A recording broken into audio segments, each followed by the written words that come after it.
Very beautiful. Hey, speaking of feuds, I think I'm in the middle of one. You're going to have to help me, maybe. Really? Who are you in a feud with? Levy is furious with me. He's canceling gigs with me. That's furious. Yeah, he canceled gigs and big money gigs, too. Wow. Yeah, I heard that on the wrap-up show.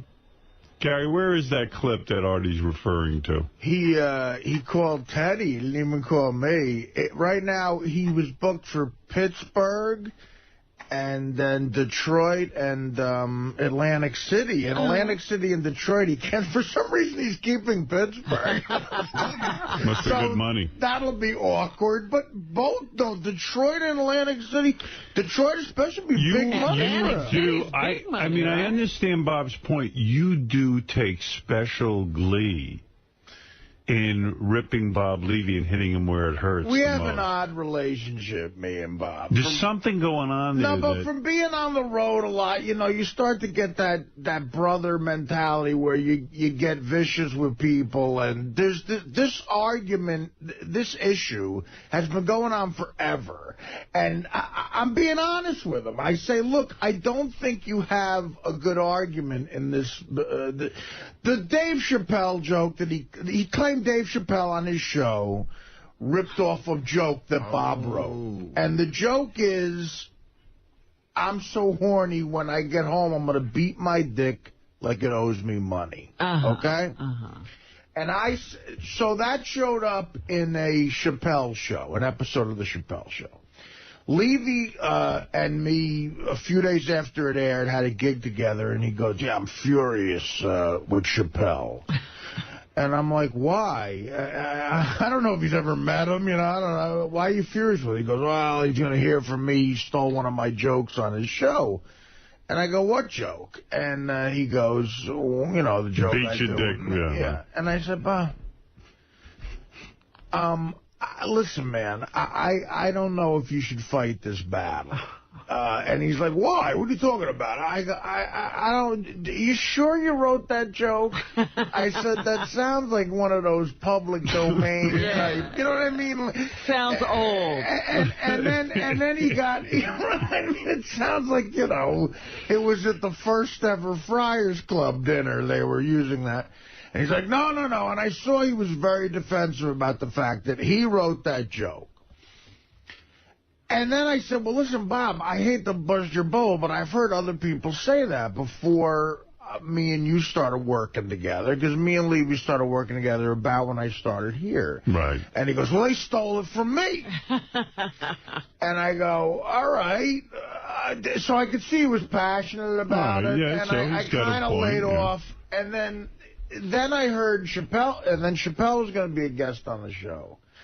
And Levy said he's going to call in. I said, Bob, please don't do that. It's not. You're not going to look great doing that. It can't. Right. Because he goes, no. So I went back and I saw the episode of the Chappelle show where Chappelle uses it.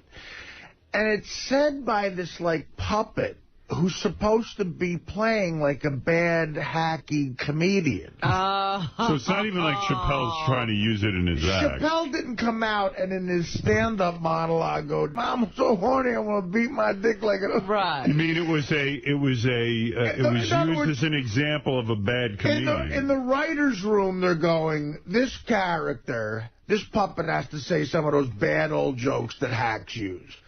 And I've seen it before. Throw out some of those jokes. Well, you pointed this out on the wrap-up show. But listen, so it gets even further than that. So I begged Bob. I said, listen, this is not a battle you're going to win. You know what I mean? Just Chappelle's a big star now. You know what I mean? Right. So sure enough, he calls in.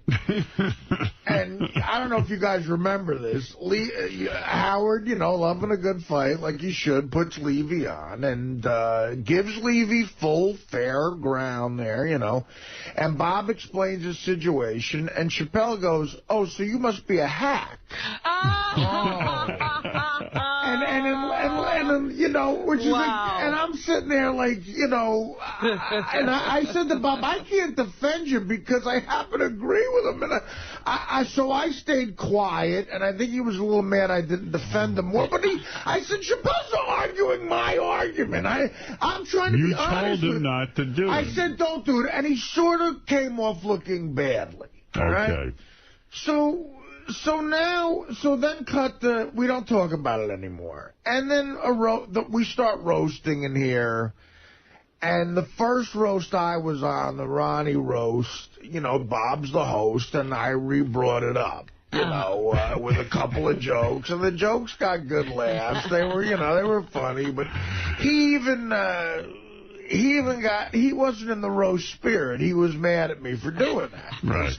He thinks, I've said countless times, Bob is an amazing comic. He kills. He's funnier than me. He's one of the best comedians I've ever seen on stage. But with that, it's just an issue I have with him. And even in the roast, he didn't get into it. He's like, you know, in the roast, you hit. But maybe let me take Bob's side for a second. He thinks it's going to cost him work. He thinks people are going to... And meanwhile, it doesn't. Well, I don't even know about this. I mean, is he thinking that everybody's hanging on this and saying, yeah, he's just a hack and he... I think Bob is probably thinking, why does Artie always have to bring this thing up? Why can't he just let it die? So something on the wrap-up show came up yesterday where there was a similar situation, and I forget what it was, and I used this.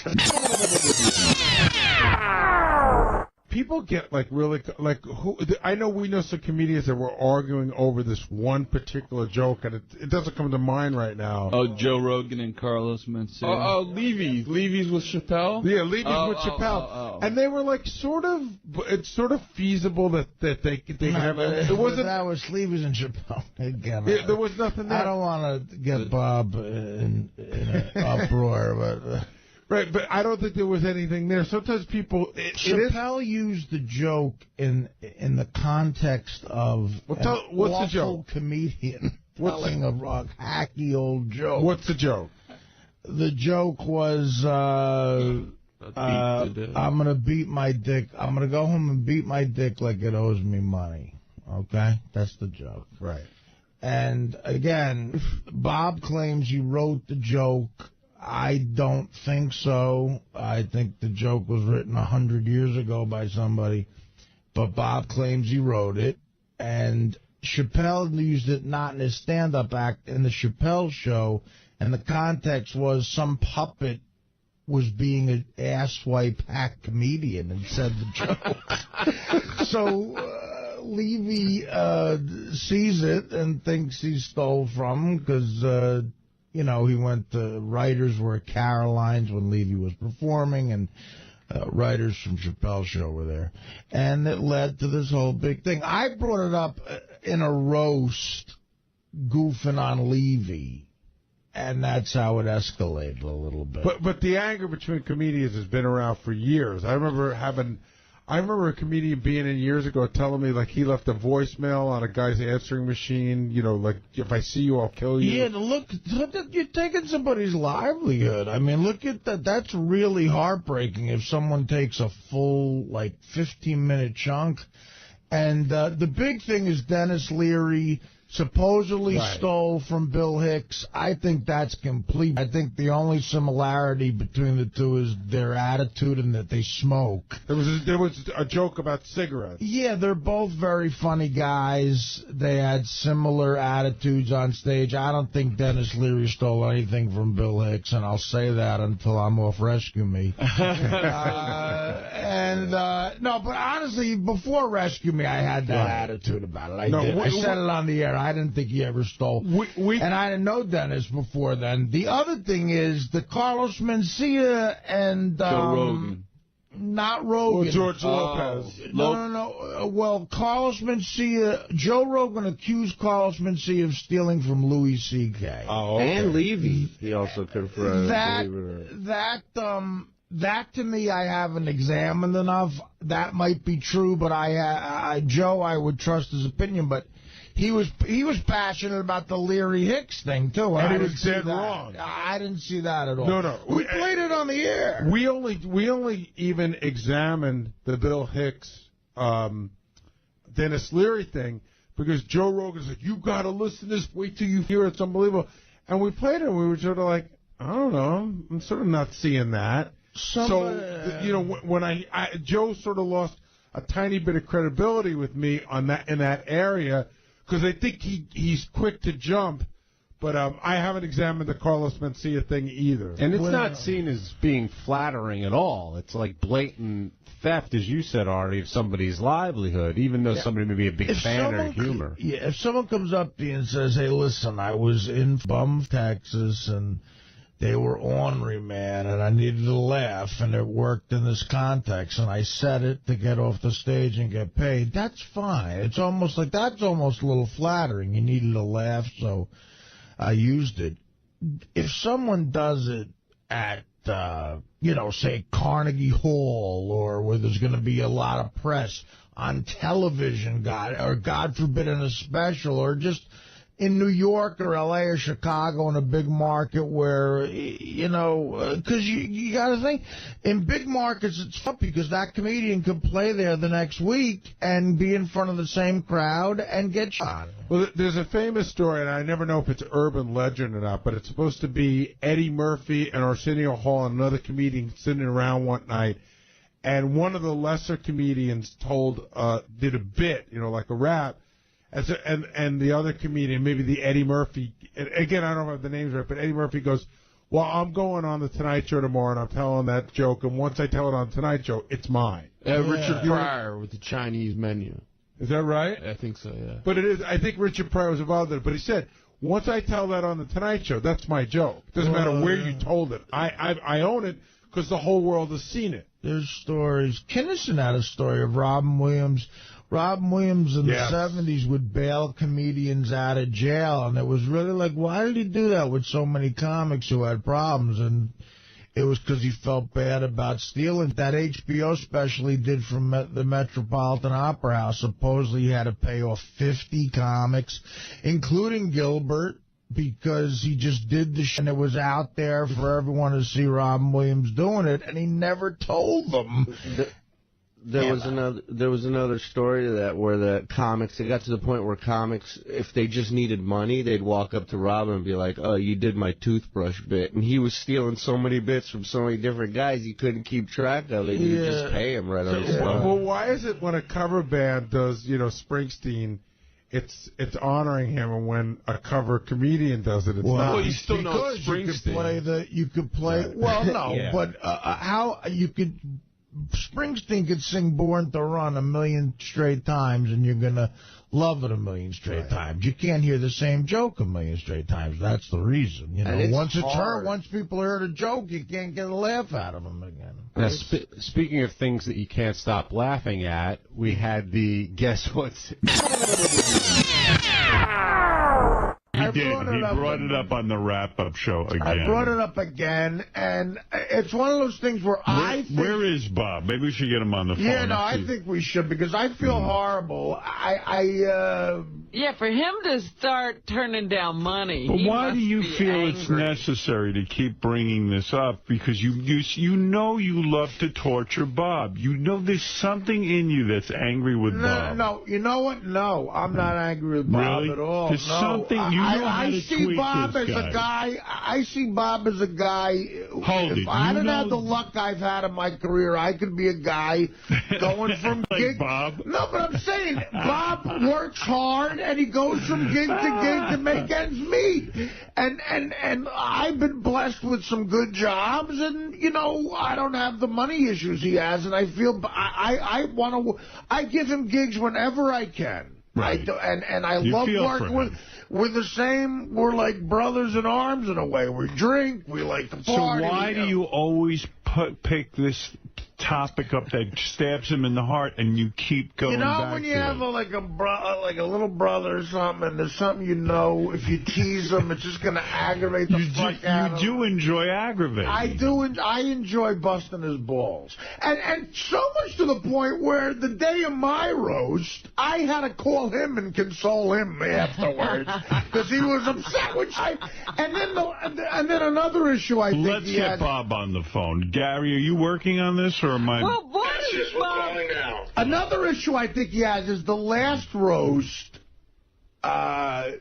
He claimed that I said something that pissed him off on the air, and he was going to really get me at the roast. And then he claimed that his jokes didn't work because there were people in the audience that liked me too much. I remember that. So, he said these guys love Artie to the point where if they see him in person, they're afraid to laugh at him. So they the weren't roast, real just voicemails we're getting for Bob. So the roasts, he's going to call back later when we have no time. So the roasts are really causing problems for Bob. But Bob wants and he's the roast master. Yeah. He can't take it. He's also a great roaster, and he's the one who he pitched the roasts. Look, when you go into this roast thing, man, feelings, you're going to really guys it low, man. And this room is the worst roasting.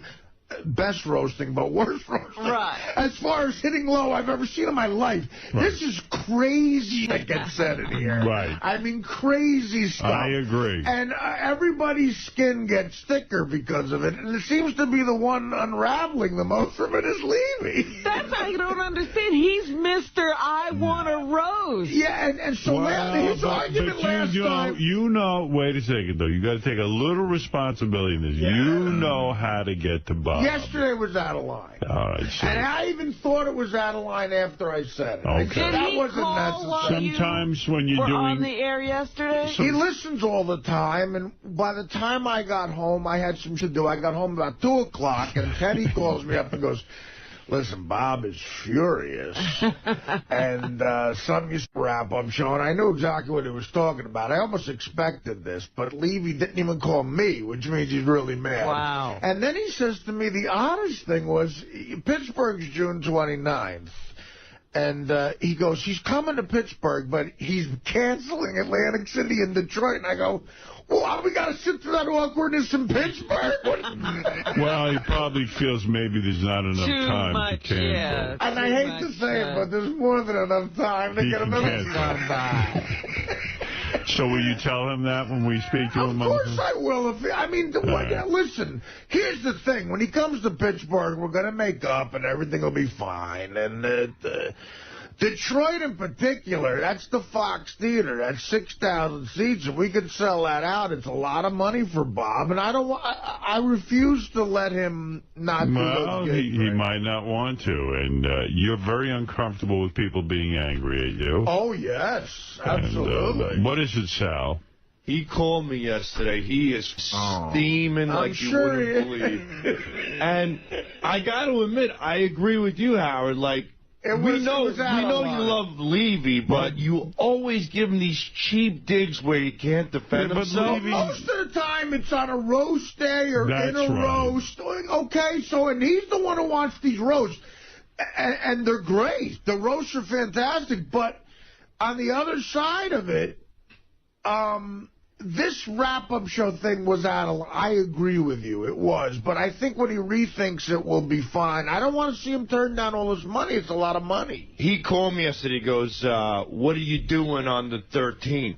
I go, I think I might be doing the Borgata with in AC with Artie and you. He goes, I'm not on it, and you're not on it either. Oh, he wants you to quit. Well, I work with Levy. Levy looks out for me. Telling you to do gigs? No, he didn't tell me that. That's what it sounds like you just said. I said I wanted to be on it, and he was like, I'm not on it, and And what?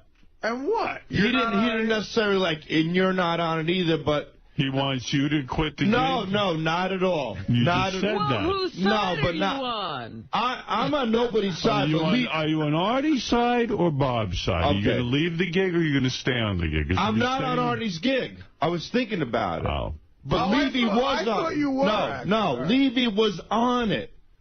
And I wasn't on it. So I said, what are you doing? He goes, well, I canceled it. And he goes, do you want to do a gig in Jersey with me? And I said, yeah, I'll do a gig in Jersey with you. I go, but what the f going on? And he says... That same night. Yesterday. This happened yesterday after you said all this shit. But I'm saying you're doing a gig with Levy July 13th now, so you can't do the Borgata. Right, but I never agreed to do the Borgata with you yet. But, okay. So Levy called me, saying that he wasn't on the Borgata with you. I was thinking about doing it. He said he had another gig, so I said, yeah, I'll do it. How did he get another gig so fast? Oh, he gets gigs all the time. Yeah? Yeah. There's a lot of firehouses around, right? Isn't helping you already. See, that's the thing. I mean, but the thing is, what Bob doesn't understand. Right. Well, let's see if it can get resolved at some point. I think every town has a firehouse. That's right. The issue Bob has, volunteer firehouse. Make it work anytime. They got an oyster clam bake night. Oh man, he's gonna be pissed. He's gonna be mad. His issue is you don't rip Fitzsimmons, you don't rip DePaolo when they're on the show, and Bob Levy is, to me, is just as funny. Is just as funny, if not funnier, than these guys, and you give him absolutely no comedic respect. That's your opinion. No, but he's... how would you rate Bob on stage? I mean, honestly. I think he's a great comedian. I don't think he's as good as Fitzsimmons or Nick DiPaolo. All right, but the thing is that you're friends with all of them equally, yet you always give Levy By the way, I don't think I'm as good as Fitzsimmons or Nick DiPaolo. You're talking about A-list comics there. I really don't. I don't put myself in their category. The thing is that if he's in your... Does Fitzsimmons have a beating the dick joke where... I don't believe he has one. No. Okay. See, the guy I heard say... The guy I heard said, beat my dick like it owes me money, it was like a drunken cop, I think. Well, Levy used to be a police officer.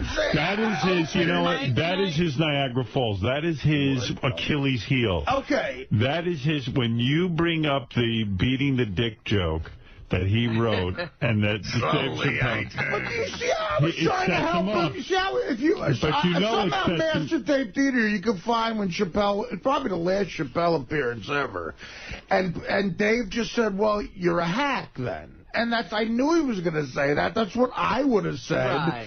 And if you look at the context and how it was used on the Chappelle show, it's not flattering. It's a guy who's... Right. Also, another listen, thing... Artie, but there's another thing Levy had, which is similar. Richard Belzer, in a roast, did a joke about someone who said the only way...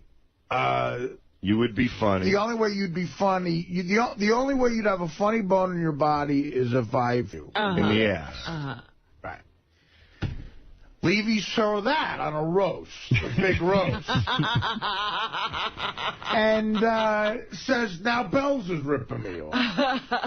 And I said, Bob, really? You're going to claim you wrote that one, too? And he's like, yeah, I'm telling you I wrote it. And then you go in your head, well, someone had to write these jokes, I guess. But if you went to Belzer, and the only time sort of that shit's allowed and fun, and even Gilbert will tell you, it's not a roast, you know. That's when you could use those jokes. It's fun, you know, these old jokes that Dick Capri uses, you know. And he said, so now I'm going to, next time Bells is on the show, I'm going to call it. I'm like, Bob, please don't do that. Right. Like, don't embarrass I can't just say how I'm trying to help him, and he thinks I'm insulting him. So the Chappelle thing, he even got off kind of easy, but if this ever gets into a real debate, And I said, Chappelle's a big star. You know, it's like, so whatever. Well, so I'm going to let you guys work it out. I'm sure we'll hear from Bob. You just don't believe that people could be ripping off Bob Levy. No, I think they can. Listen, on stage, the way he works with the crowd and all that, like, I've never seen somebody better at that. Well, it's a morning of fights, and I love it. All right, Artie, you'll continue to fight with Bob Levy. Gorillo and Tracy might continue to go at it. Who knows? And Fred is even going at it with me. Yeah, there's got to be a rebuttal. I thought we were having fun. We were. Can I say one thing, though, Howard? That beat my dick like it owes me money. Yeah, it might be old, but you have to admit, it's a very... But Bob's old. Yeah, right. Yeah. Well, that's my point. It's a very... Bob's been doing this for 20 years. So how old are you now, Artie? 39, right? Yeah. So you... I've been doing it for 20 years. He wrote that joke when you were 4. I started at 19. Yeah, right. So if you were telling it in the 6th grade, maybe your parents heard Bob Levy doing it at a firehouse. You know what I'm saying? Sal, you're much more interesting when you're talking about your marriage. I'm going to see if my parents ever saw Bob Levy. I think Bob Levy wrote it. All right, well, good. John Boy, you're on the air. Well, you keep thinking that. Go ahead, John Boy, and then I got to take a break quickly. I'm a little worried about Sal, actually. I Why? think maybe he should put in some sessions with his comedy coach, because ever since he's been going to that marriage counselor, he's a big pussy. That Jack and Rod this morning was my favorite Jack and Rod. I like Jack and Rod. He hasn't done nothing cool like spit on Richard's cock or... Now you want that? He's not gay anymore. You know, I miss the old days when Richard and Sal would do hacks. He dropped the whole gay thing. Let's take a break. We'll be back. Guess who's on the phone? And I want to give him a chance to talk. Bob Levy is so pissed at Artie. Is he on the phone? Yes. It's about time you woke up, you lazy bastard. I was hanging out with my son last night, swimming. We're trying to get you... the kid should go to bed earlier. You know what? Make a long story short, Artie really knows how to press your buttons, and he always does. And this time he went too far, and I understand you're not going to work with him anymore. Yeah, the whole thing that pisses me off is, like, I don't give a fuck about anything, but not about the comedy, because I work hard at this. That joke was something that I wrote a while ago. You can ask Florentine, you can ask Norton, who worked with me back then. And for him to comment on something he knows nothing about, and then say that Chappelle was writing a bit about a hack comedian, which is that's not what it was. You know, you don't have to open your mouth just because you got to talk all the time. Bob, have you ever seen the bit that Chappelle did? Yes, I did. And what about when you called in and challenged Chappelle on it? What did he say? He said that his people were in the audience the 3 weeks before that happened. No, he didn't. It's the truth. Paul was sitting with them, Artie. Yeah, but... You weren't at the gig. So you claim you wrote... Just let me get the joke straight again. It's the joke where I'm going to beat my dick like it owes me money. Yes. When did you write that joke? That joke probably in the late 80s. Probably in the late 80s. Okay. And I just left it in. I used it as an opening line, just a quick opening line to get the audience right off the bat. Now, what about the joke that you say Belzer stole, where the only way you'd be funny, the only funny bone you'd ever have in your body is if I flew in the air? That joke was actually given by another comedian to him at a roast that I did already on a roast. But did you write that joke as well? I wrote that joke for a Robin roast a long time ago, but at the same time... You wrote that joke for a Robin roast? That was a while ago. So what year did you write that joke? Whenever the hell that Robin, when the meanest listener was. So you wrote that joke in 2002-ish or 1-ish? One. I don't know. That's whenever the roast was. Here I think, Artie, let me clarify. I think this is what Bob's point is. You know his sore spot. No. And on the wrap-up show, you keep bringing up his sore spot. I think before... And you keep calling him a hack comic in a way. Okay. Exactly. That's what you said. You said he was making fun of the hack comedian. So you're calling me... He was. Chappelle, in that Chappelle was... The character was saying something that a sort of hacky comedian would say. He was a junkie singing a song about drugs or something like that. It had nothing to do with a hack comedian. Right. Well, I mean, in other words, so it was a guy who wasn't a comic. You know Bob's weak point. This is his Achilles heel. But I think before we can get on to what you're talking about, Howard, we have to settle this argument somehow, because he knows I'm always going to think this way. And well, Greg Fitzsimmons, who's another comedian, is sitting here. Greg, do you think Bob wrote either one of those jokes?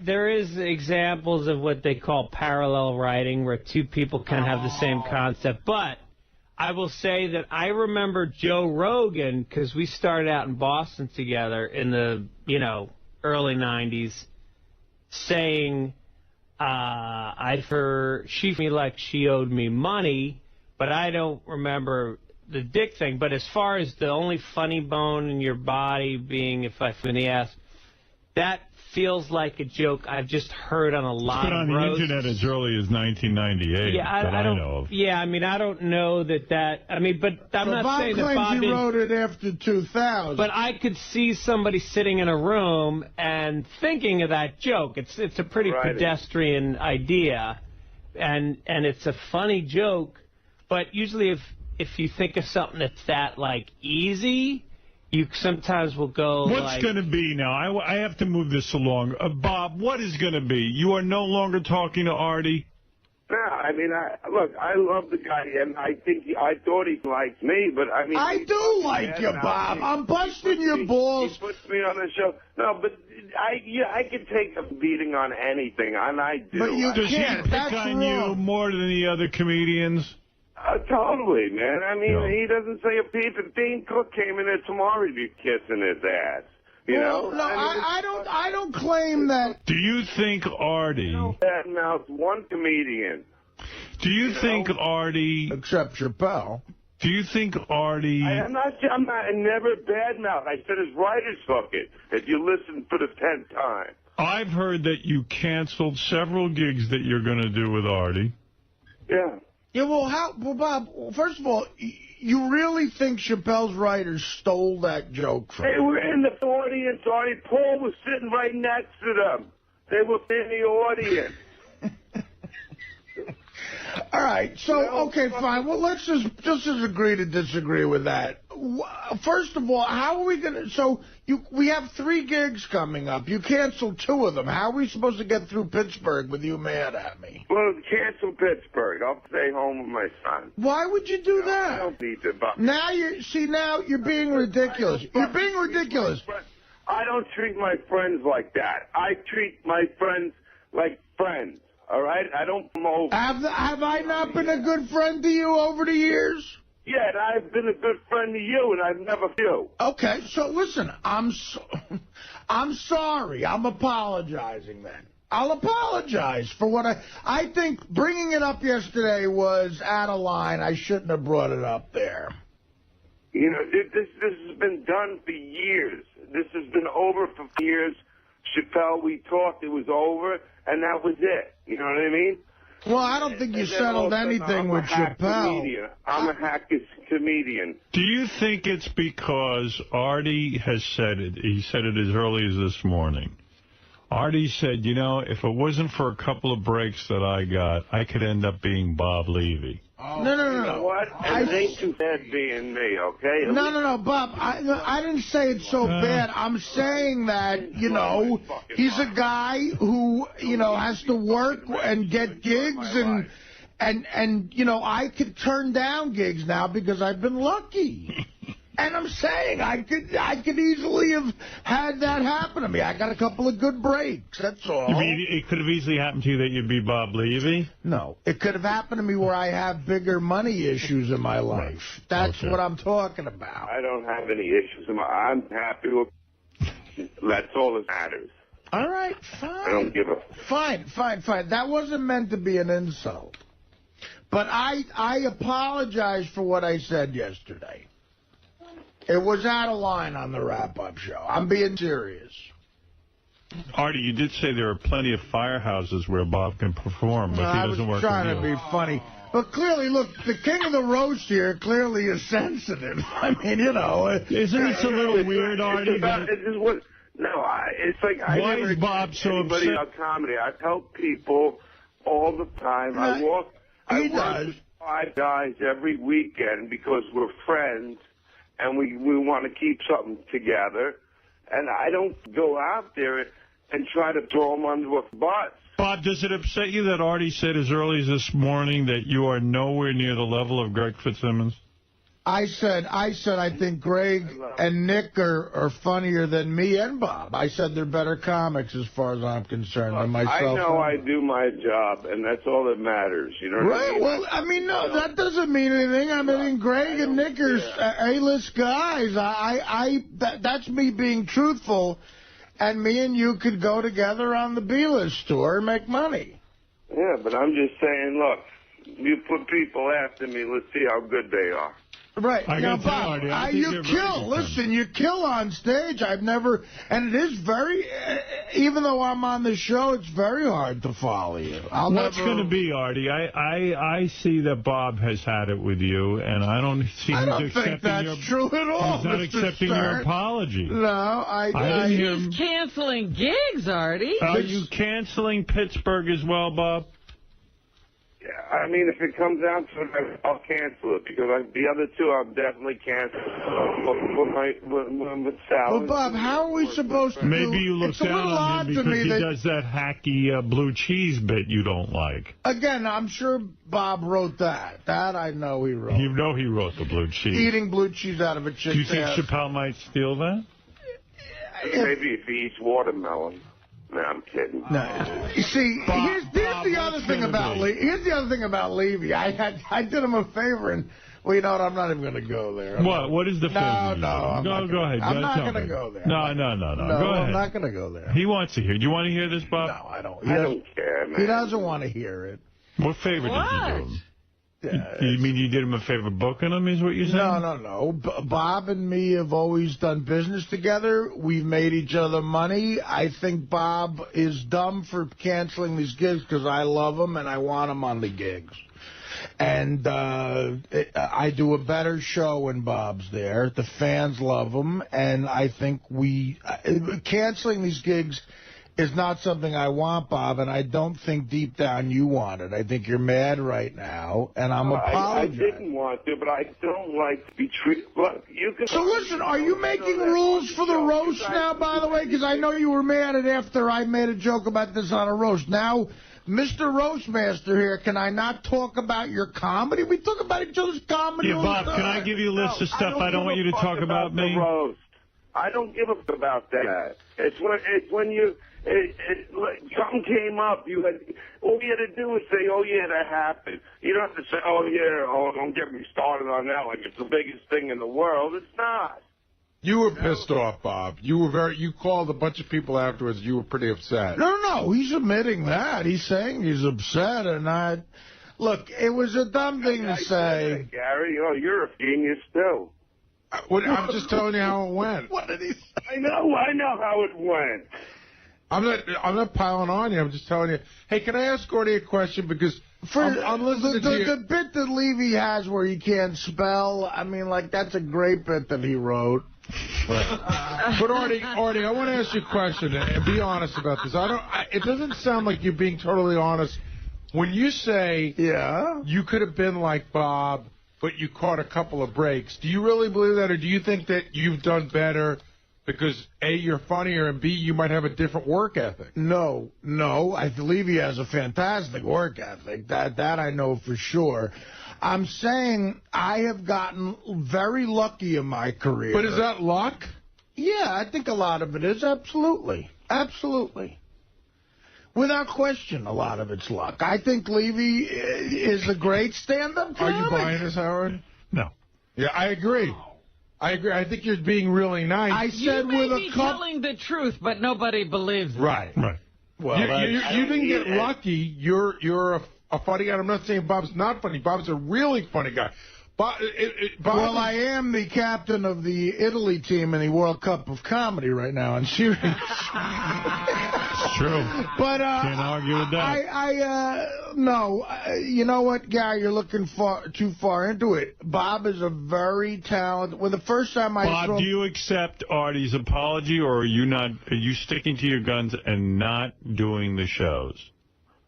No, I booked over the shows. Ooh. Oh, come on, Bob. In the same town, the same night. Now you're being ridiculous. Ridiculous. Look, it feels like I can't trust somebody. I don't like to be around somebody like that. You know what I mean? I don't do that to people. You know, I'm sorry then. You know, because I've seen Bob kill so hard that people are barreled over laughing and they actually hit their head on the hose of the truck.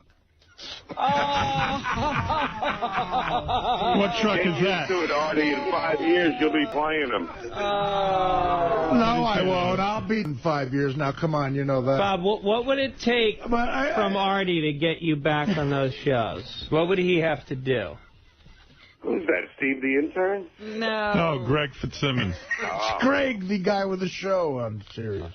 Oh, okay. But I'm my own intern. I need a break. I want to do my own thing with Sal and the boys. Sal and the boys.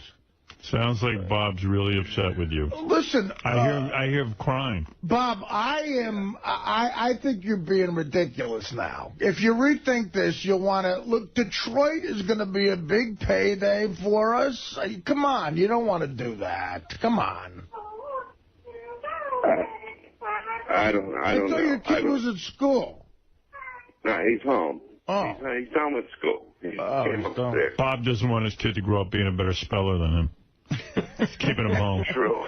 I'm keeping him on. You know, this proves a lot about Levy. I fight with this kid in the roast, and he doesn't give a... It's about his comedy. No. And it's only 2 jokes. I brought up 2 jokes you used. The rest of your act is fantastic. No, but listen to me. That is something, if somebody takes from you, they're taking from you, okay? You got to stand behind if somebody takes from you, and you have to fight it.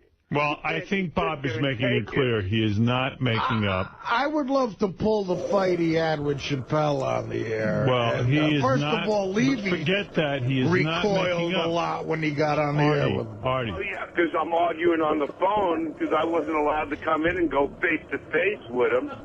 You know what I mean? You weren't allowed to? I didn't know that. I didn't know you Yeah, were allowed to. because he was a But do you remember when Chappelle said, remember when you said I wrote that joke? You remember what Chappelle said? He said, oh, then you must be a hack. Artie, I don't remember arguing with somebody. All right, listen, guys, I am sorry. This is so upsetting to me. You guys were good friends. It is. Ralph, what do you want to add to this? In all seriousness, Bob, I don't get this. You're a comedian. You bust balls for a living. How can you get so twisted about Artie? No, because Ralph, it's not about busting balls, Ralph. If you listen to, he's calling me a hack. He's saying that, oh, please, like you wrote that. He has there's no facts on his merit. If there was, I could take anything, Ralph, and you know that. It has nothing to do with that. But it's like you're drawing more attention to it. It's not like it's even a great joke. I mean, it's not like the best joke ever written. But it's his story. Jokes are working. Please, stop. I know what's funny, and it's a chuckle. I mean, it's a chuckle. That's what you know is funny. All right. Thank you, Ralph. Do we not have a clip of the Chappelle bit? We don't have that right now. Howard, go ahead in Jersey City, New Jersey. Good morning, everybody. You know, it's crazy. All this funny guys. Right? Bob, what the relax over there. And Howard, you're getting crazy. Artie's busting balls. He's angry, Artie. You know that. No, I know he's angry, and it makes me upset. We're friends. We work together. I want to keep working with him. I want to keep working with him. I would never do what you do to me. I would never attack anything that you ever did. Never. Well, there you go. There's your good friend, man. I just thought it was funny. I thought it was funny that... Artie, you don't know the meaning of a true friend. You do it to everybody. Everybody. Who else do I do it? When you call Dr. 𝗛𝗄𝗿𝗍𝗶, tell him this is part of your psychological problem. You do one good thing, 10 steps forward, 25 steps back, Artie. It's a problem. Oh, I want to make up. I didn't mean it. That's all you say. It started with Dana. I like you to bring some of your true friends up there, Artie. All right. If you give Jeff $100, you do it to him.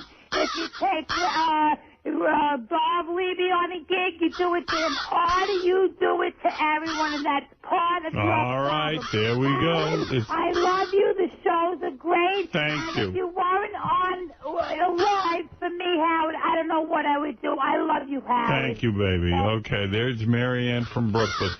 Well, guys, I can't solve this problem right now. I don't know what to make of it. I can't believe that you in your Solomon-like way can't figure this out. Bob, did you really book other gigs on those dates? Did you really book other gigs on those dates? Yeah, I booked over AC and I booked over Detroit. Why would you do that? Well, I mean, you know, we haven't talked yet. We could talk this out. It's ridiculous. It's ridiculous. It drives me crazy. It pisses me off. I can't. All right, well then, Howard, do you want to set up a sit down? Look, I'll do it right now, real quick. Artie, you were a little bit out of line. Okay, I agree with that. I admitted that. In other words, Bob wasn't around. You got on the wrap-up show, and you made him look like he was a bit of a, jerk. No, when Bob said that he thought that joke was stolen from him, is it better to laugh behind his back or say, look, Bob, I got to be honest with you? He feels you bring it up too much, like you bring it up over and over. It's his weak spot. You're killing him. I have tons of people that can verify that is mine. And all right, but Bob, you're not totally innocent either. Like, you brought in that chick the other day who's into fat guys. That wasn't. And turns out she got married. Well, what about that, Bob? What about that? I'm sure you chuckled with all your friends about that. Hey, that was not supposed to go the way that went. Well, this isn't going the way I thought it would go, either. Not my intentions. So Okay? what I'm saying is, there's a little bit of fault here on either side, and I feel. Yeah, but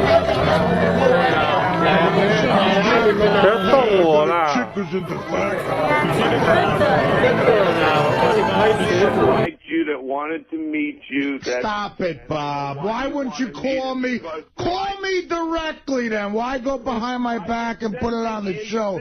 How dare you? I don't even want you in Pittsburgh. I've been sending in bits. That's what I'm doing. You know what I mean? So why does it have to be at the expense of me, your friend? There's other ones. All right. Greg is getting upset. Well, I just think that both you guys should understand that the Godfather has set up this sit-down, and that whatever he deems appropriate right now should be honored by both parties. Is that agreed to? I don't know what you just said. You're going to tell them what needs to be done. Yeah. Me? But that's what the Godfather does. And then both parties have to agree. You guys each have to pay me $1,000 apiece. And You're no Godfather. Oh, I'm sorry.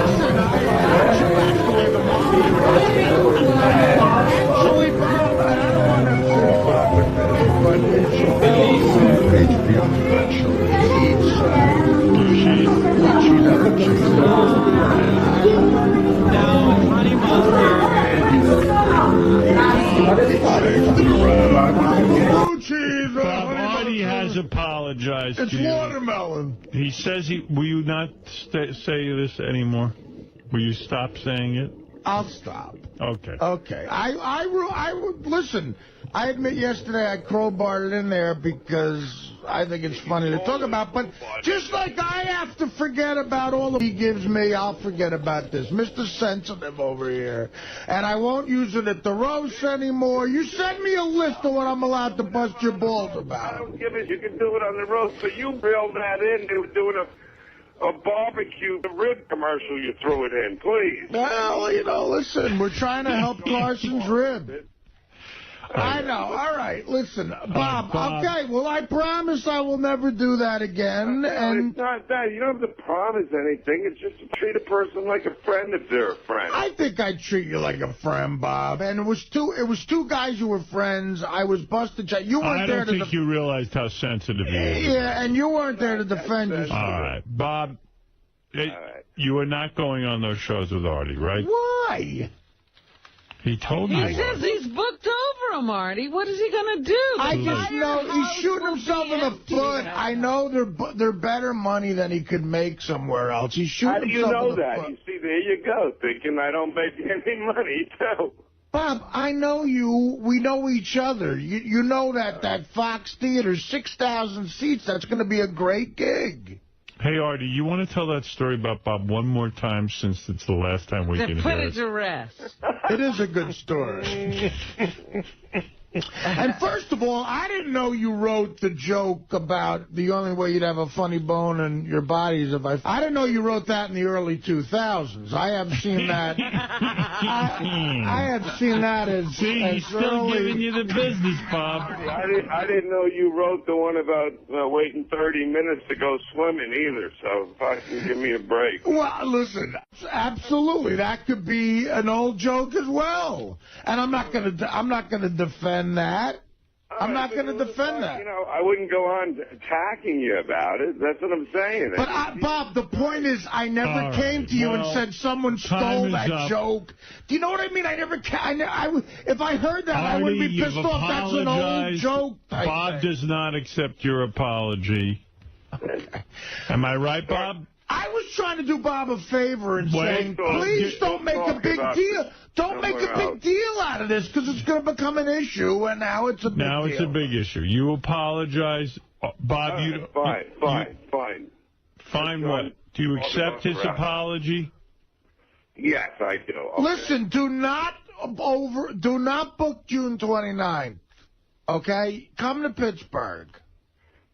All right, we'll talk. Now I feel bad that we'll work something out monetarily, but because Detroit's going to be big. Get out of that. Oh, that's what this is. Bob's going to hold on for a little extra dough. So you will pay Bob. You will work out a remuneration. No. I'm going to work out a situation because actually Greg just agreed to do Detroit too. No. Now I'm not. You can't? I want more money. I'm not working with this. Thank you, I'm losing all the guys I work with on the road now over this. So, Bob, listen, get rid of September 15th. Do me a favor. See you next week. I'll be there. Well, do it now so the guy you booked 15th with knows. And keep September 11th open also. Hey, listen, Bob, the 15th might not work out unless there's a fire there.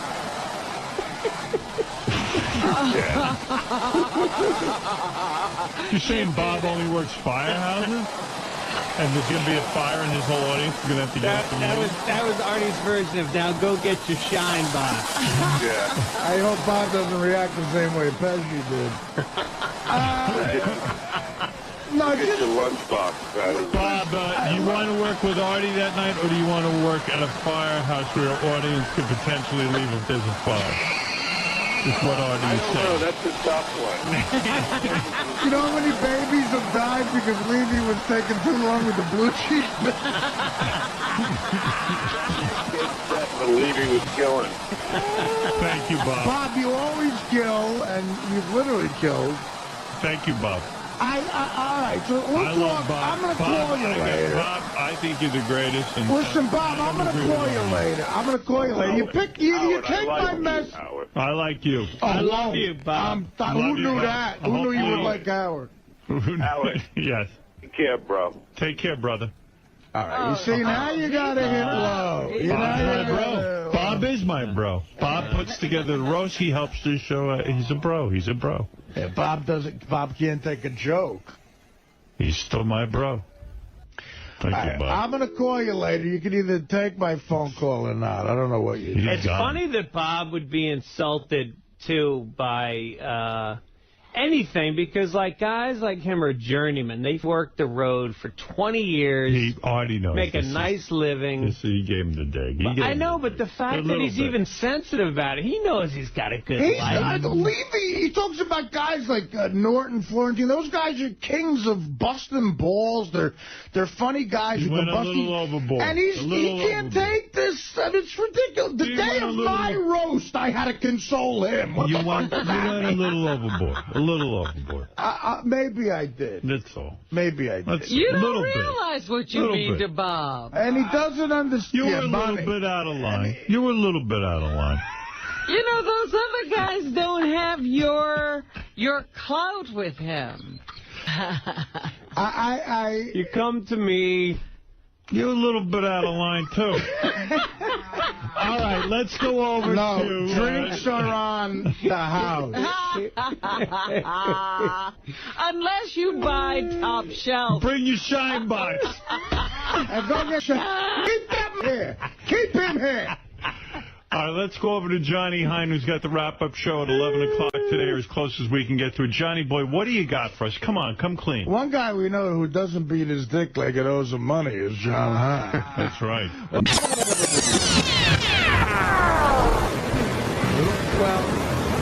yes, sorry. I had to come in. I wasn't scheduled. I think this shows a lot about my integrity, my general class of the person. I want to officially apologize to Bob Levy on the wrap-up show, the show where all of this originated, and I didn't get a chance to really say it in Howard's studio, in Studio 69, but I'm saying it here. Bob's number one with me. Now, to show your integrity, you're going to do this without plugging it at any point at any time? No, I'm not going to plug. Listen, I'm not going to plug anything.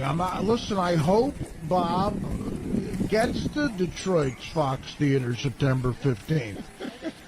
I hope Bob goes to Artie-Lange.com and issues an apology to all the Artie Lange fans, and I hope that he comes to the Borgata July 13th. Holding a DVD of Beer League in town.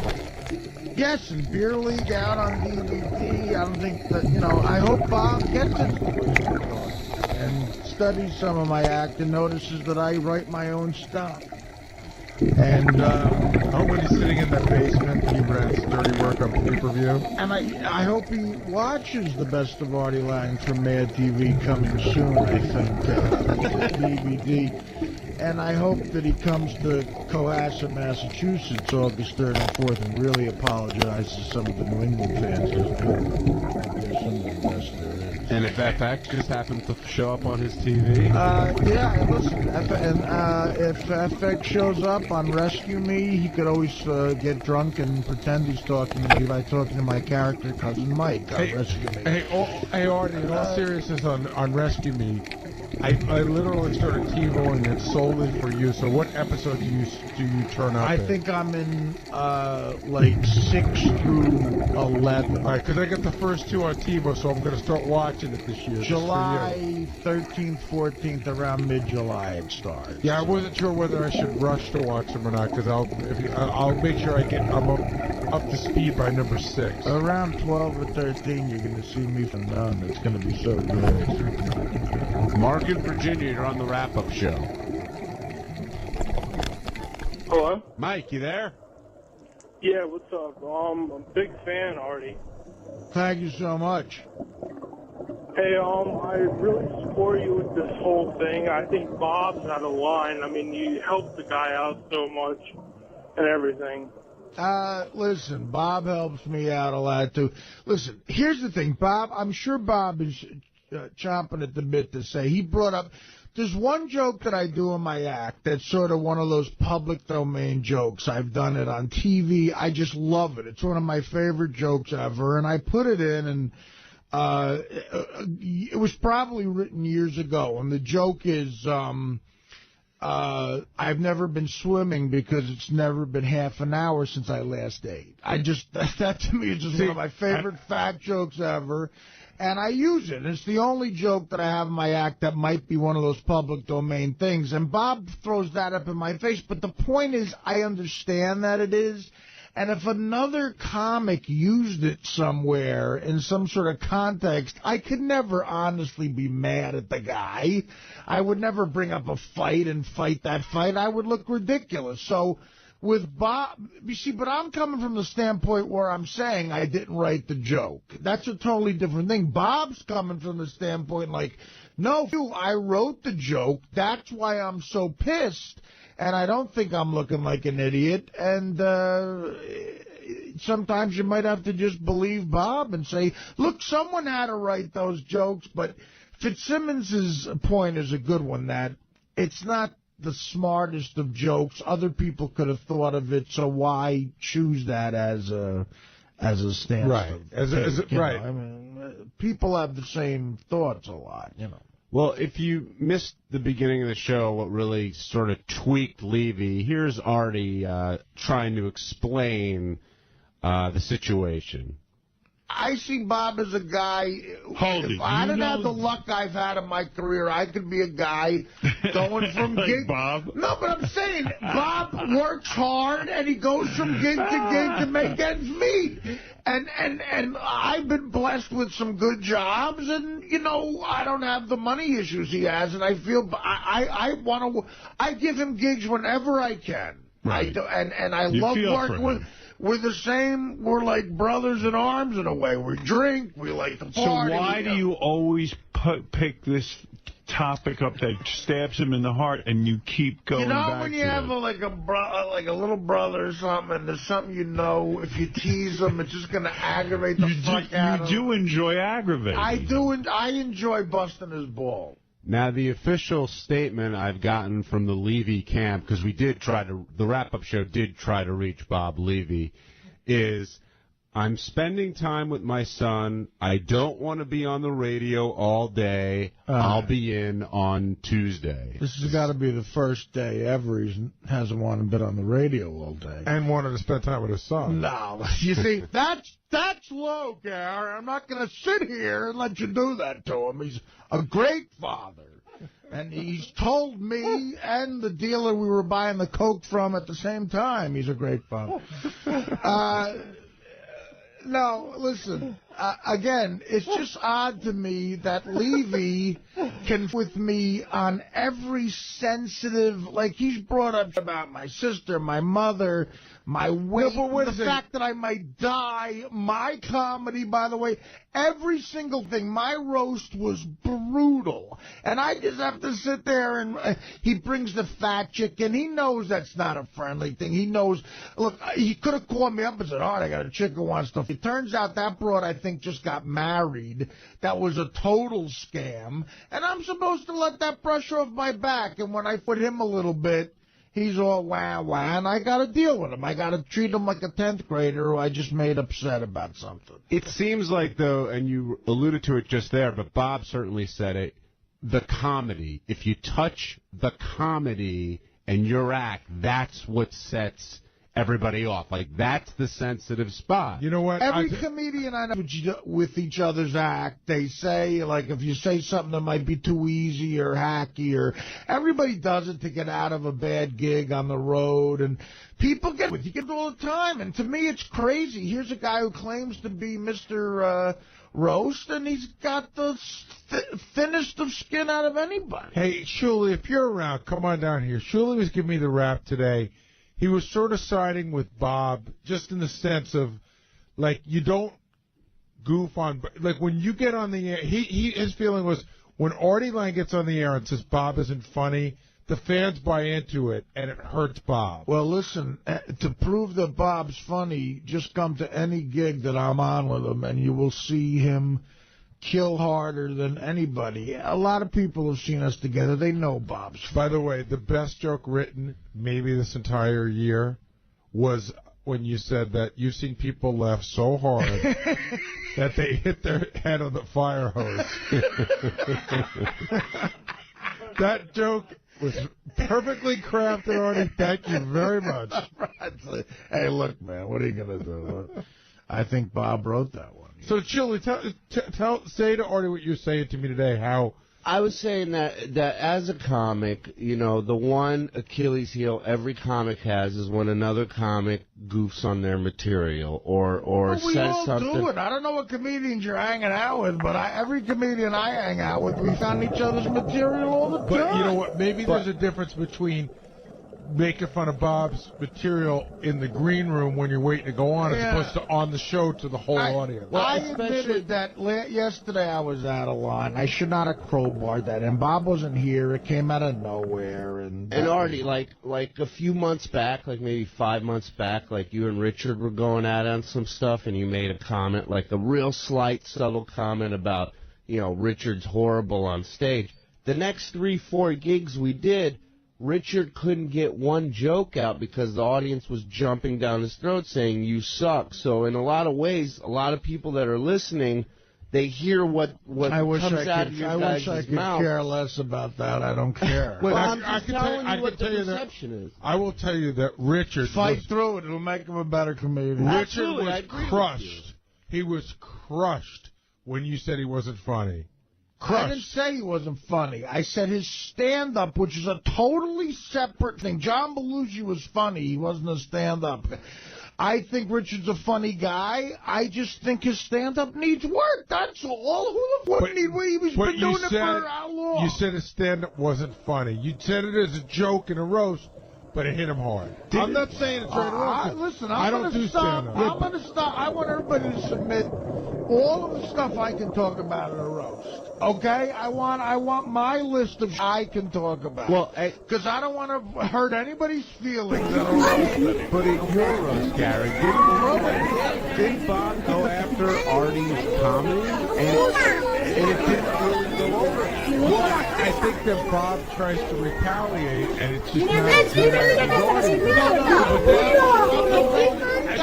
That roast was retarded. Look, that's the most flattering thing I've ever heard in my life, but to come in here and say they have too much respect for me so they won't laugh, that's the most ridiculous thing I've ever heard of. And Artie, why do you think you were wrong yesterday and you say you crowbarred that in? Since when is breaking somebody's balls like a wrong thing to do, especially somebody who makes their living as a comedian? Bob's part of the family here, I know, but he wasn't here. It was totally out of left field, and it didn't make him look good, and he's not here to defend himself. So I sort of get it, and I apologize for that. Honestly, I'm not kidding.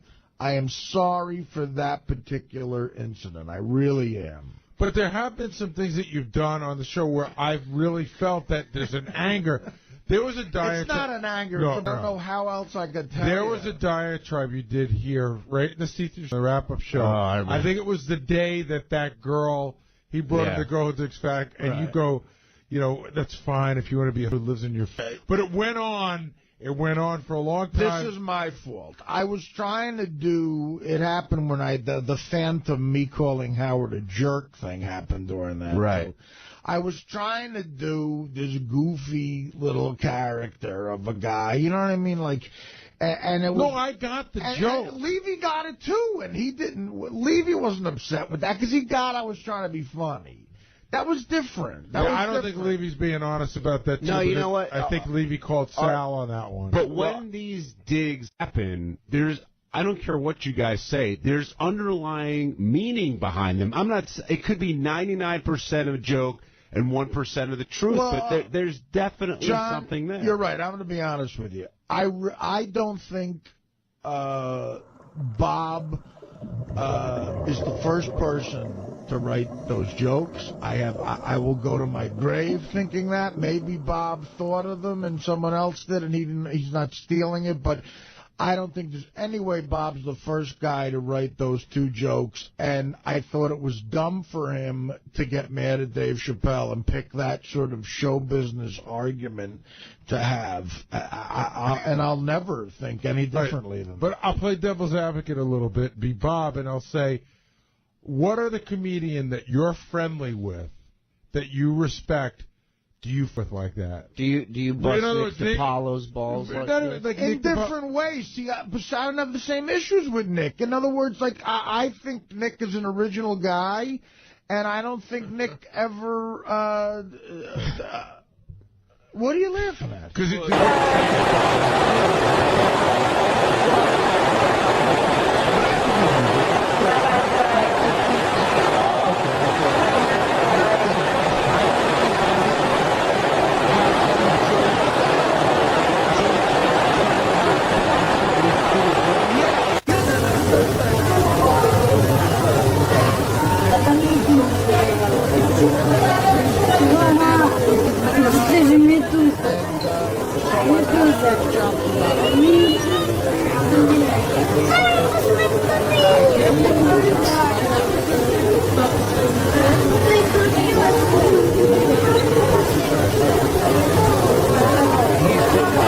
He's done it to Sal and Richard, and I'm not putting them on that level. Name comedians is what Gary's trying to get at. Comedians that have been making. That have been doing comedy for a living for over 10 years. That was a slam, but comedians who've been doing comedy for a living for over 10 years. Have you ever goofed on Jim's act, Jim Florentine? Have you ever goofed on Nick DiPaolo? Yeah, not in the same way, but... No, but like got on the air and said, God, Jim does some hacky jokes. Like, that's where I think Bob's really hurt about all this.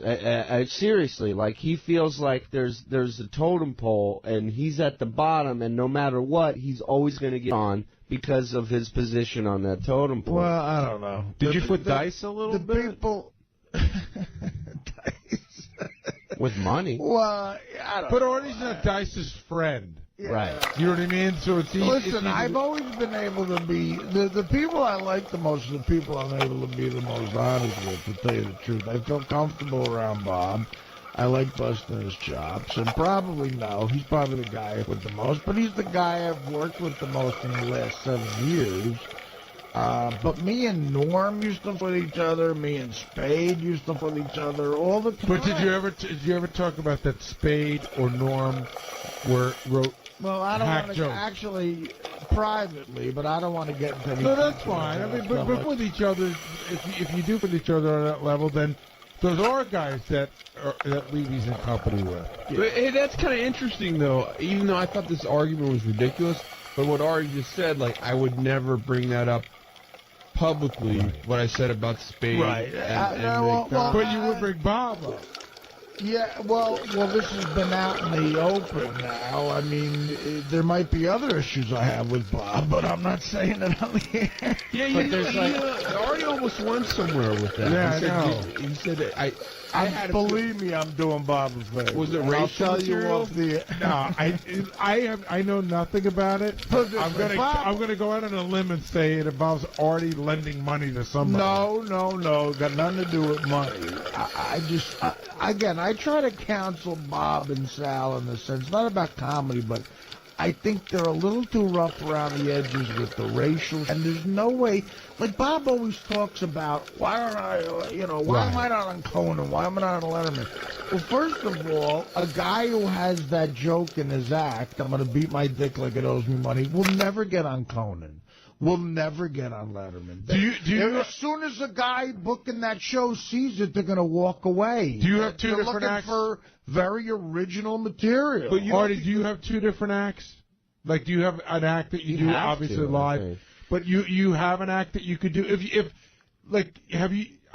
Yeah, sure. I mean, there's like, look, there's old jokes like dealing with a heckler. There's old jokes I'll go to in a second on the road. Right. No, I meant more like to a broad, like, I would your brains out, but someone beat me to it. Like, stuff like that gets I don't slap the cock out of your mouth or your words. I don't come to your job at Wendy's, knock the broom out. Like that, I'm ashamed to do, but sometimes to get a laugh, you have to, and that gets roared. No, I meant more like if it were 10 years ago, and I told you were playing, stand-up New York or whatever, and I said, hey, Artie, listen, the comedy booker for the Tonight Show's in the audience. Oh, absolutely. You have an act that you can do. No, but you change. In other words, you'll try to make your act more clean, and you'll try to do your smarter stuff. Absolutely. So you're saying that Bob doesn't have that act ready? I don't think. Again, like Bob tried to get on Conan or Letterman or something, and he sent in a tape of him doing a dirty, filthy act at a club, and on it he wrote, "Could clean this up for television." Right. Well, you know, again, like I try to counsel him and go, Bob, you can't do that, because once the booker sees that, he's never going to look at you again. He hears the name Bob Levy. You're setting yourself back 10 years, and if Bob wants to break through to that next level, and if Sal wants to do it too.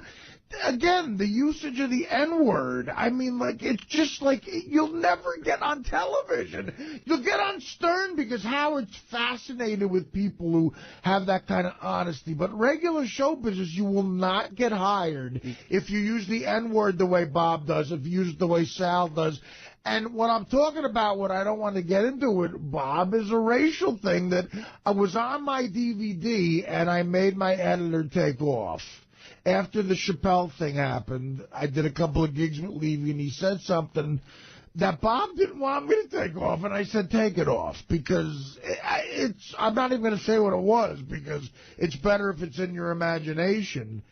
And I've tried to tell him and Sal that, and they don't want to listen to me. They just think that whatever makes people at Chuckles and Jerk Off Montana laugh will get them to the next level, and it won't. It will just get them paid the $300 at Jerk Offs in Montana.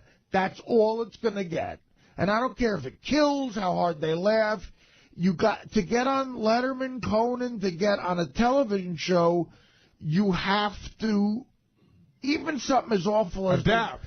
Even if something as awful as those Guys' Choice Awards I just did, even to get a gig like that, you have to have. I met Buddy Hackett in Vegas, who is like the king of filthy comics, and I asked him the difference between clean comics, dirty comics, what do you think you should do? And he looked right at me, he said, if you can work clean, you can work anywhere. That's the bottom line. And once you've established yourself, then you can do your own thing. But Buddy Hackett's a bad example. Buddy Hackett's a guy from the old school. He tells old jokes, you know what I mean? And those guys used to be rewarded. But since George Carlin and Richard Pryor came in, and it became more about, you know, the singer-songwriters, the same thing, writing your own stuff that you do in your act. Since that guard came about, it's just to get into mainstream the way Hackett did, you can't be the guy telling old jokes.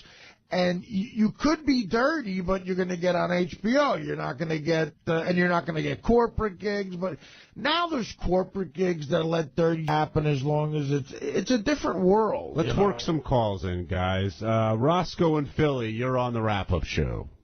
Hey, guys, thanks for taking my call. I'm from Philadelphia, so I have the unfortunate pleasure of listening to Bob Levy's ass on the Pt.1 show every time, where he's trying to work clean. Have you guys ever heard him on that show? Bob's always funny on the radio when he was on. When we were on regular radio, I think he's always funny, clean or not, on the radio, without question. Hey, Art, yeah, I agree. Levy's all right. We saw him down in CIL City, at this comedy. I don't know what it is, but it's a pretty good show. Yeah, look, the guy's a great slammed him at the guy's a great comedian. Yeah, I don't think anybody's saying Levy's a bad comedian. Artie's talking more about, but I know, but Artie's talking more about his style of comedy and not. I'm going to put words in your mouth. Artie's like, look what I've done. There's a reason I'm at the level that I'm at. If you could tweak here and there. I don't want him to be, again, it makes me sound like I'm trying to be cocky. I'm not. I'm just saying, I'm stating a fact that if you want to get to the next level and you want to get off some of the road gigs, you got to get to the next level material-wise. Shuli and I had this conversation today, and Shuli goes, listen, every time Bob goes out, Bob brings down the house. I go, I totally agree. But look at the houses he's bringing down, and look at the houses Artie's bringing down. And you got to move to the next. Again, there's not much difference, but Artie, there's a big difference between Carnegie Hall and Chuckles. Yeah, but I'll tell you what, Carnegie Hall was filled with guys who would probably go see me anywhere. I mean, that was our fans. That was the guys that come out and they see a lot of the shows. But my point is, if a crowd's that easy, challenge yourself. You know what I mean? Don't, like if you know you can get a laugh with some of the older, dirtier shit, to weave in stuff that's more of, not even smart jokes, like tell stories, you know, do stuff that's more interesting than... Evolve as a comic. Well, yeah, because the crowd is so into you, that's a perfect time to try out new... Hey, Artie, was begging Bob to kind of make up with you to still do the gigs, was that more you felt bad for him shooting himself in the foot, or more that you feel you really want to meet him? Listen, let me tell you something. If I didn't think Bob was good, I would not have him on these shows. These shows are a reflection of me. There's press at these shows, and these are big gigs. I have people on. Atlantic City, the Borgata, there's always press there. There's Fox Theater in Detroit. So if I thought he sucked, I wouldn't have him on the shows. And I like working with him. The shows are funnier with him, and that's why I felt bad that, you know, he wasn't going to be doing them. I want him there. Sonny, you're on the wrap-up show. Hey, what's going on, guys? Hey, first of all, Artie, don't get me wrong. Don't ever stop busting balls. That was one of the best fights, I think, they've ever had on the show today. Right. Well, that's the Stern show, you know. So. Levy, I think, was crying through that whole thing. But I wanted to say, my thing with you is, why would you say that Chappelle used that joke in the context of what a hacky comedian would say? I mean, it had nothing to do with it. Did you actually see the sketch? You know what? That's an excellent point you're making, Sonny. And again, I misspoke there. And again, I don't have any proof of this. I was just putting myself in the writer's room where I've been a million different times, and sometimes you go, okay, it's Oscar the Grouch singing a song, all right? It's what kind of would Oscar the Grouch say, that character? And you're not going to think of Bill Hicks jokes. You know, you're not going to think of something as clever or as brilliant as something that might come out of, you know, Chris Rock's mouth, or Dave Chappelle, or Brian Regan. You're going to think, okay, what would a guy like Oscar the Grouch say? And to me, that's like, okay, what would a hack comic say? I will say. But you made a leap to that. But that's what the way Matt I do make a leap to it, and that was wrong. But the way Mutt described it sounded like a drunk doing a hacky joke. Right, it was a drunk Oscar the Grouch. What, you know, to me, okay, let me put it to you another way, Sonny, because you're making a good point. I did misspeak there. To me, if a drunken Oscar the Grouch singing a song parody on a show used one of my jokes, I'd be a little offended. I'd be like, what do you think, Oscar the Grouch is going to write jokes like I do? Like that? I mean, I would be. Anybody would. And I'm telling you, that's the way comedy. Street character would you feel a little honored by? I'm just saying, Oscar the Grouch drunk is not something I would expect to... You're saying he wrote the joke because he wrote the song. I don't put him on the level comedically as me. Like your Snuffleupagus. It got the biggest laugh of the whole sketch, and you could watch it on YouTube. Of course it did. Of course it did, because there's a reason hack comics work. They kill. Oh, man. They do. They kill. And I don't think Bob's... I'm talking, first of all, you don't hear me bringing up the rest of his act. I'm taking this with two jokes.